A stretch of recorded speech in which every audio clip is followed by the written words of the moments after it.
आपको डिस्कस करेंगे कि टक्कर क्या होता है, कोलिजन क्या होता है। जनरली आपने देखा है कि एक बाइक एक साइकिल वाले से लड़ जाता है, तो ये क्या होता है, टक्कर होता है। लेकिन फिजिक्स की भाषा में इसको क्या कहते हैं, तो आइए आज हम उस टॉपिक को डिस्कस करते हैं। और आप देखिए, अगर आपको खूब अच्छा लगे, समझ में आए, तो आप इस वीडियो को सब्सक्राइब करिएगा और दूर दूर तक फैलाइए बच्चों तक। ये फ्री वीडियो है हर किसी के पढ़ने के लिए, ठीक है। अब हम डिस्कस करते हैं, आज कोलिजन टॉपिक है हमारा, कोलिजन। ठीक है बच्चों, कोलिजन का मतलब होता है संघट, संघट, ठीक है, या इसको हम बोलते हैं टक्कर। तो टक्कर का मतलब क्या होता है, जब एक बॉडी दूसरे बॉडी से टकराए, ठीक है। तो जनरली आपसे एग्जाम में क्वेश्चन पूछा जाता है कि जो गैस मॉलिक्यूल्स होते हैं उनके बीच जो टक्कर होता है वो क्या होता है, या किसी बच्चे ने किसी गेंद को फेंका, वो टकरा करके आपके पास तक आ गया, तो इसमें किस प्रकार का टक्कर है, या दैनिक जीवन में होने वाला कोई टक्कर है वो कैसा टक्कर है, या जो दो गाड़ी के जो डिब्बे आपस में शंटिंग होता है इंजन का और डिब्बों से, उसमें किस प्रकार का टक्कर है, या किसी ने एक लोहे का टुकड़ा लिया, मैग्नेट पे ऐसे मार दिया, चिपक गया, तो किस प्रकार का टक्कर है। ये सभी एग्जाम में क्वेश्चन आ सकते हैं। तो सबसे पहले बच्चों हम ये आपको बताएं कि कोलिजन जो होता है वो आपका डिफाइन जो किया जाता है वो कोफिशिएंट ऑफ रेस्टिट्यूशन, प्रत्यावस्था गुणांक से डिफाइन होता है, ठीक है। तो इसको डिस्कस करने से पहले मैं आपको एक पिक्चर दिखा रहा हूं, आप देखिए और आप कमेंट में लिखिएगा कि किस प्रकार का टक्कर है। आप देखिए,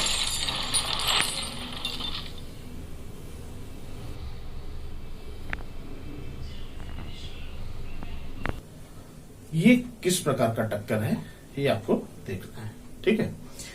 तो जो कोलिजन होता है, या ये तीन प्रकार से होता है, इलास्टिक कोलिजन, इनइलास्टिक कोलिजन और परफेक्टली इनइलास्टिक कोलिजन, ठीक है। इसको डिफाइन करते हैं कोफिशिएंट ऑफ रेस्टिट्यूशन, या जिसको हिंदी में कहते हैं प्रत्यावस्था गुणांक, ठीक है। तो ये होता है कोफिशिएंट ऑफ रेस्टिट्यूशन, ठीक है। इसको बोला जाता है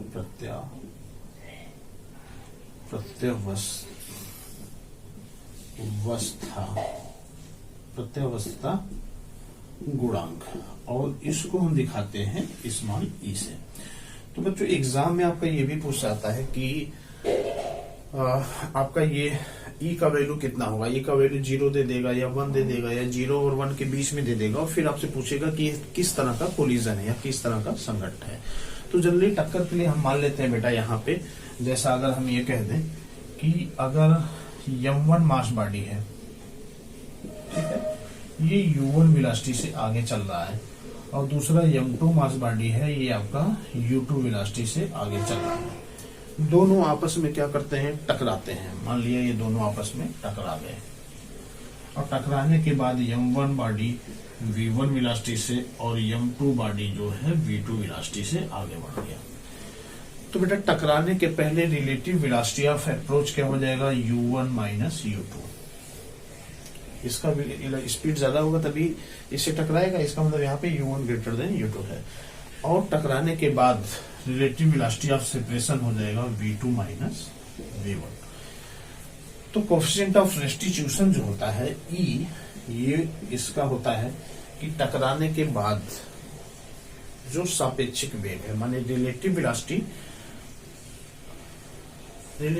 ऑफ सेपरेशन आफ्टर कोलिजन, माने ये होता है v2 minus v1 upon u1 minus u2 upon relative velocity या relative velocity of approach before collision. तो ये होता है। अब बच्चों हम यहाँ पे डिस्कस करते हैं आपका कि कोलिजन कितने प्रकार का होता है। तो कोलिजन होता है आपका, सबसे पहले हम डिस्कस करते हैं इलास्टिक, जिसको हम कहते हैं प्रत्यास्थ, ठीक है बच्चों।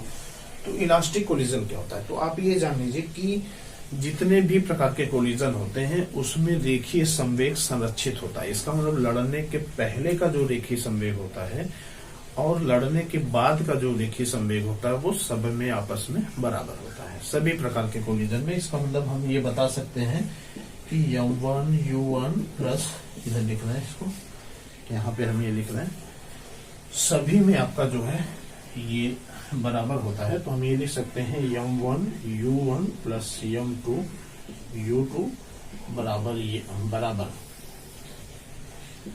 m1 v1 plus m2 v2। तो बेटा ये सभी में फॉर्मूला आप यूज कर देंगे तो इसके जो न्यूमेरिकल प्रॉब्लम है वो आपके सॉल्व हो जाएंगे। अब हम यहाँ पे डिस्कस करते हैं इलास्टिक कोलिजन। तो इलास्टिक कोलिजन होता क्या है, आप ये जानिए कि जिस कोलिजन में या जिस टक्कर में कोई चीज टकराने के बाद गतिज ऊर्जा में कमी आ जाए या वो गतिज ऊर्जा किसी और प्रकार की ऊर्जा में ट्रांसफर हो जाए तो वो टक्कर आपका कहलाता है इनइलास्टिक कोलिजन। और जिसमें गतिज ऊर्जा में कोई परिवर्तन ना आए तो वो आपका क्या कहलाता है, इलास्टिक कोलिजन। जैसे अगर हम देखें यहाँ पे ग्राउंड है बेटा, पहले केस में अगर हम यहाँ से कोई बॉल नीचे गिराए और बॉल ये नीचे गिरे पृथ्वी से टकराने के बाद फिर ये रिबाउंड होकर के फिर उतनी ही ऊंचाई पर आ जाए, इसका मतलब क्या हुआ, दोनों केस में जो काइनेटिक एनर्जी शुरू वाले केस में यहाँ पर था वही काइनेटिक एनर्जी यहाँ पे हुआ। इसका मतलब ये काइनेटिक एनर्जी में कोई लॉस नहीं हुआ। तो अगर काइनेटिक एनर्जी में कोई लॉस नहीं हुआ इसका मतलब ये आपका क्या है, इलास्टिक कोलिजन है। ठीक है, इलास्टिक कोलिजन में आपका काइनेटिक एनर्जी किसी और फॉर्म ऑफ एनर्जी में चेंज नहीं होता है। जबकि अगर हम इन इलास्टिक कोलिजन की बात करें तो उस केस में क्या होता है बेटा, यहाँ से आप बॉल गिराएंगे, ये पृथ्वी पर टकराएगा, टकराने के बाद ये कुछ ही ऊंचाई तक जाएगा, हम बच जाएगा। तो अब देखिए इसमें इतनी काइनेटिक एनर्जी थी, यहाँ इतना, इसका मतलब कम कितना हुआ, इतना। तो इतना काइनेटिक एनर्जी किसी चीज में ट्रांसफर हुआ।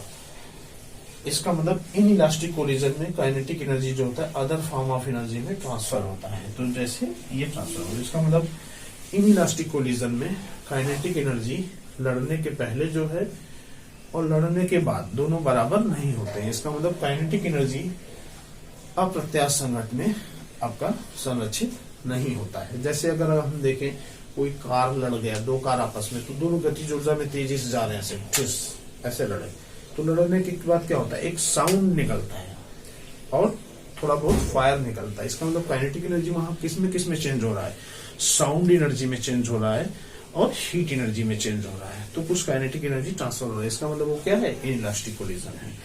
तो बच्चों इस तरह से जो होता है।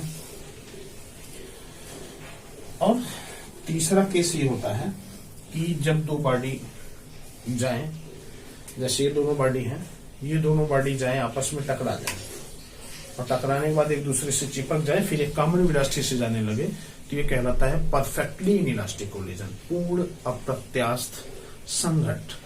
तो बेटा ऐसे सिचुएशन में देखो, जैसे कोई चीज टकराया, इतनी दूर से आया, टकराया, फिर उतनी दूर पहुंच गया, ये क्या है, इलास्टिक कोलिजन, क्योंकि काइनेटिक एनर्जी का कोई लॉस नहीं है। लेकिन कोई चीज अगर टकराया तो एक ज्यादा दूर गया, एक कम दूर गया, तो ये आपका क्या है, इनइलास्टिक कोलिजन। और टकराने के बाद चिपक जाए तो ये परफेक्टली इनइलास्टिक कोलिजन है। तो जो गैस मॉलिक्यूल्स होते हैं वो आपस में टकरा के फिर उतनी ही दूरी पे पहुंच जाते हैं। इसका मतलब गैस मॉलिक्यूल्स, गैस के अणुओं के बीच जो संघट या टक्कर होता है वो आपका प्रत्यास्थ संघट होता है। ठीक है, दैनिक जीवन में जो होने वाला टक्कर है जिसमें गतिज ऊर्जा दूसरे प्रकार की गतिज ऊर्जा में भी ट्रांसफर होता है, वो आपका अप्रत्यास्थ टक्कर है। और जिसमें दोनों बॉडी आपस में लड़ जाए और लड़ने के बाद चिपक जाए, ये आपका होता है पूर्ण अप्रत्यास्थ टक्कर है। तो कोई एग्जाम्पल आता है तो आप इनको ऐसे देख सकते हैं। ठीक है, अब दूसरी चीज यहाँ पे ये है कि कोएफिशिएंट ऑफ रेस्टिट्यूशन कैसे पता करेंगे। तो बेटा देखो, कोएफिशिएंट ऑफ रेस्टिट्यूशन में क्या होता है, यहाँ पे इलास्टिक कोलिजन में V2 माइनस V1 ये बराबर होता है U1 माइनस U2, और जब ये बराबर हो जाएगा तो E= आ जाएगा 1। दूसरा आपका होता है इन इलास्टिक कोलिजन को बोलते हैं अप्रत्यास्थ। अप्रत्यास्थ में क्या होता है बेटा, यहाँ पे थोड़ा सा जो होता है V2 माइनस V1 ये थोड़ा सा लेस होता है U1 माइनस U2 से, और लेस होगा तो जाहिर बात है E का वैल्यू जो होता है वो 0 और 1 के बीच में लाई करता है। परफेक्टली इनइलास्टिक कोलिजन में क्या होगा, दोनों बॉडी आपस में चिपक जाएंगे और चिपक जाएंगे तो V1 V2 ये दोनों बराबर V के हो जाएगा, और V हो जाएगा तो यहाँ V माइनस V 0 हो जाएगा। 0 में किसी चीज से डिवाइड करेंगे तो E का वैल्यू क्या होता है, 0 होता है। तो हम इसको इस तरह से निकाल सकते हैं तो कोएफिशिएंट ऑफ रेस्टिट्यूशन का वैल्यू 0 हो तो ये पूर्ण अप्रत्यास्थ है, ठीक है। और अगर 0 1 के बीच में है तो अप्रत्यास्थ है, और अगर 1 है तो ये प्रत्यास्थ है, ठीक है बेटा। काइनेटिक एनर्जी का कंजर्वेशन लगाना है तो इसमें कंजर्वेशन में आप ये यूज कर सकते हैं, लड़ने के पहले गतिज ऊर्जा half m1 u1 square plus half m1 v1 square plus half m2 v2 square. ये होता है कि सभी प्रकार के टक्कर या संघट में जो होता है रेखीय संवेग संरक्षित होता है। लड़ने के पहले का रेखीय संवेग m1 u1 plus m2 v2 ये बराबर होता है m1 v1 plus m2 v2, ठीक है। अब ऐसे सिचुएशन में क्या होता है, कोएफिशिएंट ऑफ अगर रेस्टिट्यूशन की बात करें तो बेटा देखो क्या होता है, इलास्टिक कोलिजन में अगर आपने गेंद को यहाँ से यहाँ तक फेंका फिर ये यहाँ से यहाँ तक आ गया, इसका मतलब लड़ने के पहले आपका जो था और लड़ने के बाद दोनों आपस में क्या हो गया, बराबर हो गया। और बराबर हो गया इसका मतलब काइनेटिक एनर्जी ट्रांसफर ही नहीं हुई, इसका मतलब गतिज ऊर्जा या काइनेटिक एनर्जी क्या होती है, कंजर्व हो जाती है, संरक्षित हो जाती है। तो इसलिए दोनों अगर बराबर रखेंगे तो ए का वैल्यू क्या आ जाएगा, 1 आएगा। रटना नहीं आपको, आप ऐसे याद कर सकते हैं। प्रत्यास्थ संघट के लिए ई का वैल्यू 1 होता है। कोएफिशिएंट ऑफ रेस्टिट्यूशन इसको हम कहते हैं प्रत्यावस्थान गुणांक, ठीक है। और हम दूसरा केस डिस्कस करें अगर इनइलास्टिक कोलिजन की, तो बेटा इनइलास्टिक कोलिजन में ये क्या होता है, इनइलास्टिक कोलिजन में देखो ये होता है कि जैसे अगर किसी गेंद को हमने गिराया, यहाँ लड़ा, लड़ने के बाद ये उतनी ऊंचाई तक नहीं गया, इसका मतलब इतना एनर्जी ट्रांसफर हुआ। इसका मतलब लड़ने के पहले u1 माइनस u2 और लड़ने के बाद क्या है v2 माइनस v1, तो लड़ने के बाद जो है वो लड़ने के पहले से कम है वैल्यू। तो जब अगर लड़ने के पहले का ये वैल्यू अगर ज्यादा है, ये वैल्यू कम है, तो जाहिर बात इसका रेशियो 1 से कम आएगा। इसलिए कोएफिशिएंट ऑफ रेस्टिट्यूशन का वैल्यू 0 और 1 के बीच में आता है। तो ये आपका होता है इनइलास्टिक कोलिजन। दूसरा अगर हम परफेक्टली इनइलास्टिक कोलिजन की बात करें बेटा, तो यहाँ पे क्या होता है कि यहाँ पे परफेक्टली इनइलास्टिक कोलिजन का चक्कर ये होता है कि m1 पार्टिकल अगर u1 स्पीड से चल रहा है, m2 पार्टिकल अगर u2 स्पीड से चल रहा है, दोनों आपस में टकरा जाते हैं। टकराने के बाद ये दोनों एक कॉमन वेलोसिटी से निकल जाते हैं। तो इसका मतलब यहाँ पे दोनों का v1 v2 बराबर हो जाएगा, और बराबर हो जाएगा तो इसमें v माइनस v रखेंगे, 0 हो जाएगा। 0 में किसी चीज से डिवाइड करते हैं उसका वैल्यू 0 आता है। तो coefficient of restitution perfectly inelastic collision में 0 आता है। बहुत इंपॉर्टेंट है, सभी एग्जाम में पूछा आता है, आपको इसमें कंफ्यूज नहीं होना है। कोई न्यूमेरिकल आता है तो लड़ने के पहले का संवेग और लड़ने के बाद का संवेग, सभी में संवेग संरक्षित होता है, लीनियर मोमेंटम कंजर्व होता है। अब हम काइनेटिक एनर्जी की बात करें तो बेटा देखो यहाँ पे क्या होता है, अगर हम इसकी बात करें, इनकी बात करें इलास्टिक कोलिजन की, तो यहाँ क्या होता है, m1 पार्टिकल u1 वेलोसिटी से चलता है, m2 पार्टिकल u2 वेलोसिटी से चलता है, दोनों लड़ते हैं। लड़ने के बाद m1 जो है v1 वेलोसिटी से निकल जाता है और m2 जो है v2 वेलोसिटी से निकल जाता है। तो यहाँ काइनेटिक एनर्जी चूंकि बराबर होती है, दोनों सिचुएशन में ट्रांसफर नहीं होता है, तो कंजर्व होगा। कंजर्व होने का मतलब ये हो जाएगा, लड़ने के पहले गतिज ऊर्जा half m1 u1 square plus half m2 u2 square बराबर half m1 v1 square plus half m2 v2 square. ये आपका गतिज ऊर्जा का कॉन्सेप्ट ही लग जाएगा। आपको न्यूमेरिकल आता है तो इस फार्मूले में रख करके सॉल्व कर सकते हैं। अब हम देखते हैं इसके केस में क्या होता है, इनइलास्टिक कोलिजन में क्या होता है। तो यहाँ इतनी एनर्जी प्लस कुछ एनर्जी और होती है जो ट्रांसफर होती है किसी और energy, other form of energy में। तो इसके लिए अगर हम लिखेंगे तो क्या हो जाएगा बच्चों, ये हो जाएगा half m1 u1 square plus half m2 u2 square बराबर half m1 v1 square plus half m2 v2 square plus जो एनर्जी ट्रांसफर हुई है अदर फॉर्म ऑफ एनर्जी में, ये इनइलास्टिक कोलिजन के केस में होता है। और परफेक्टली इनइलास्टिक कोलिजन के केस में क्या होता है बच्चों, परफेक्टली इनइलास्टिक कोलिजन के केस में क्या हो जाएगा, half m1 u1 square plus half m2 u2 square बराबर टकराने के बाद ये दोनों क्या होते हैं, दोनों मास पार्टिकल आपस में चिपक जाते हैं, m1 plus m2 v square. Velocity common velocity हो जाती है, ये फार्मूला होता है। तो इस फार्मूले का यूज करके हम न्यूमेरिकल सॉल्व कर सकते हैं। बहुत इंपॉर्टेंट इसमें यही है कि आपको ये जानना है, आपसे पूछा जाएगा कि लीनियर मोमेंटम किस में कंजर्व होता है, तो सभी में होता है। काइनेटिक एनर्जी किसमें कंजर्व होती है? केवल इलास्टिक कोलिजन में। इन इलास्टिक कोलिजन और परफेक्टली इन इलास्टिक कोलिजन में काइनेटिक एनर्जी कंजर्व नहीं होती है। ठीक है। दूसरा चीज आपसे पूछा है कोएफिशिएंट ऑफ रेस्टिट्यूशन का वैल्यू क्या होता है? तो इलास्टिक कोलिजन में 1 होता है, इलास्टिक कोलिजन में 0 और 1 के बीच में होता है, परफेक्टली इलास्टिक कोलिजन में ये होता है। एग्जाम्पल पूछा जाए तो गैस मॉलिक्यूल्स के बीच जो टक्कर होता है वो आपका क्या है? इन इलास्टिक कोलिजन है। अब ये प्रत्यास्थ संघट्ट है। दैनिक जीवन में जो भी टक्कर हो, साइकिल वाले कार वाले से मार दिया, कार वाले ने कार वाले से मार दिया, जो भी टक्कर होता है, टकराने के बाद आवाज आती है या हीट निकलता है, एनर्जी ट्रांसफर होता है, तो आपका प्रत्यास्थ टक्कर है। दैनिक जीवन में सारे टक्कर यही है।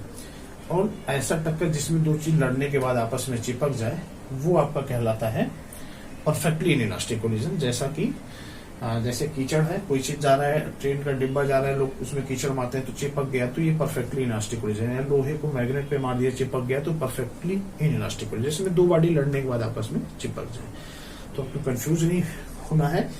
मुझे लगता है आपको ये चीज समझ में आया होगा। अब हम इंडिविजुअली सबके बारे में अलग अलग से डिफाइन करेंगे और इस पे क्वेश्चन लाएंगे। अगर आपको अच्छा समझ में आया है तो इसको और बच्चों तक फैलाइए और ये फ्री वीडियो सब तक पहुंचे। अगर दोस्तों आपको हमारा वीडियो पसंद आया होगा तो इस वीडियो को लाइक कीजिए, शेयर कीजिए।